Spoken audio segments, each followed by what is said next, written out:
Pakistan's jugular vein, a warning sign clearly, out in the public domain.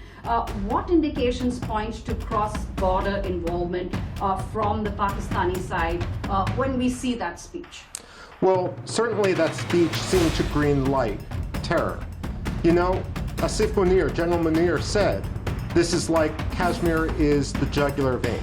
What India now needs to do is to cut Pakistan's jugular. There's no ifs, ands, or buts. There are no shortcuts anymore. Asif Munir gave a green light. We know that Pakistan is home to myriad terrorist groups, from Lashkar-e-Taiba, Harakat-al-Mujahideen, many, many others.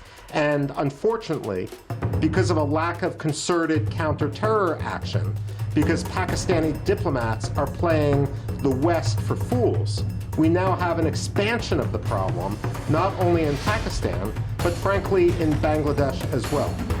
But when we look at what happened, how do we know it's Pakistan? The intelligence will come in over the next few days. I'm sure that there's going to be some signals intelligence, there's going to be human intelligence, but we also know, both based on geography, based on precedent, and based on ideological swamp that is Pakistan's ISI, that they are logistically and ideologically the only country that is the suspect right now. You know, that is exactly what went on.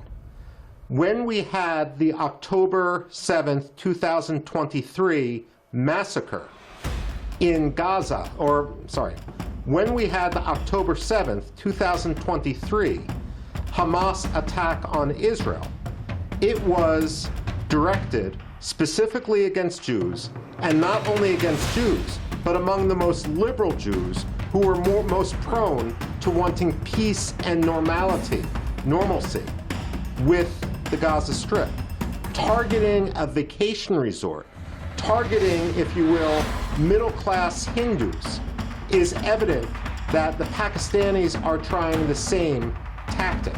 Now, it should be no more successful for Pakistan than it was for Hamas, and frankly, it's now the duty of India to do to Pakistan and to Pakistan's ISI what Israel did to Hamas.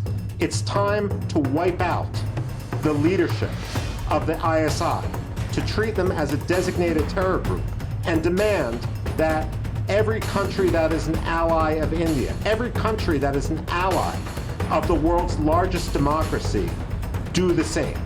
There should be we should stop embracing the fiction that the ISI is a legitimate military organization.